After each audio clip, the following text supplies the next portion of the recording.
Magandang hapon mga kapares. Ang liham natin ay galing kay Dexter. Dear Ate Karen, isang magandang araw ang ipinapaabot ko sa inyo at sa lahat ng bumubuo ng inyong programang Yes Diaries Book 2. Ate Karen, isa ako sa masugid niyong tagapakinig ng inyong programa, kung kaya't minabuti ko na maisahimpapawid ang aking mapait na karanasan noon at hanggang sa kasalukuyan.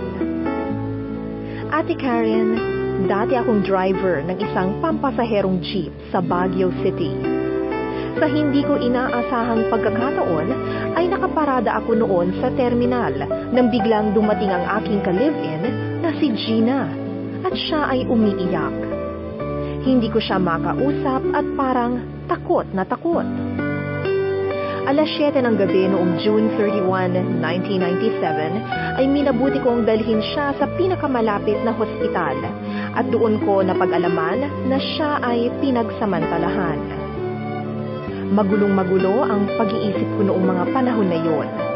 Wala akong sinayang na sandali at inalam ko agad kung sino ang lumapastangan sa kanya. Napag-alaman ko na isa kong matalik na kaibigan ang humalay kay Gina. Umuwi ako sa bahay ng aking mga magulang at kinuha ko ang baril ng aking ama. Pinuntahan ko siya sa kanila at nang madatnan ko siya ay hindi ko na siya binigyan ng pagkakataon na makapagpaliwanag. Binaril ko siya ng 3 beses na agad naman niyang ikinamatay. Agad naman akong sumuko sa mga alagad ng batas hanggang sa dumating ang panahon na ako ay nasentensyahan sa aking nagawang kasalanan. Ngunit tinanggap ko ang lahat dahil mahal ko si Gina. Ang masakit nang ako ay nakakulong na sa Baguio City Jail ay 2 beses lang niya akong dinalaw. Nang masentensyahan ako ng 8 hanggang 18 taon na pagkakabilanggo sa nagawa kong kasalanan, ay doon na nag-umpisa ang kalbaryo ng aking buhay nang magmula noon ay hindi ko na ulit nakita si Gina. Hanggang sa madala na ako dito sa pambansang Piitan noong January 15, 2000. Ate Karen, dito ko naranasan ang labis na pangungulila sa aking mga mahal sa buhay. Isang araw ay dumalaw ang aking mga magulang at doon ko napag-alaman na ang aking ka-live-in na si Gina ay mayroon ng ibang kinakasama. Sa pagkakataong yon ay para akong pinagsakluban ng langit at lupa. Pero pinilit ko maging matatag sa kabila ng lahat at hindi ako nawawala ng pag-asa na isang araw ay muli akong makakatagpo ng mamahalin habang buhay. Bagamat talagang napakasakit ng nangyari sa akin, ay alam ko na sa pamamagitan ng inyong programa ay mapapawi ang mapait na sinapit ng aking buhay. Kaya sana ay isa ako sa mabigyan ninyo ng kaibigan sa pamamagitan ng panulat o sa personal man. Ako ay lubos na umaasa at nagpapasalamat na maisasahimpapawid ninyo ang aking mapait na karanasan at sana ay kapulutan ito ng aral ng marami. Hanggang dito na lang at lubos akong umaasa na mabibigyan niyo ako ng kaibigan.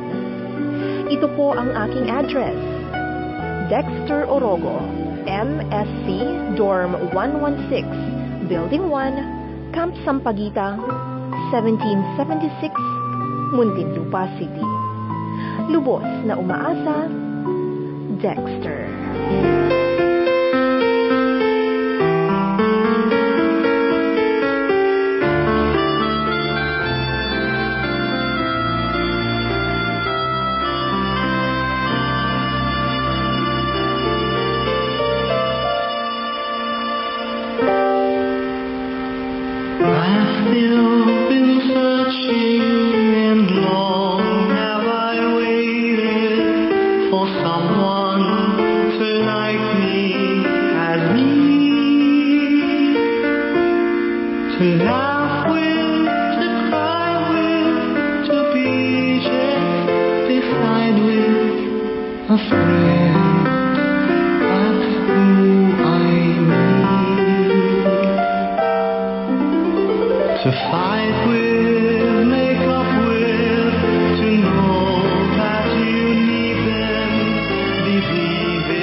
afraid.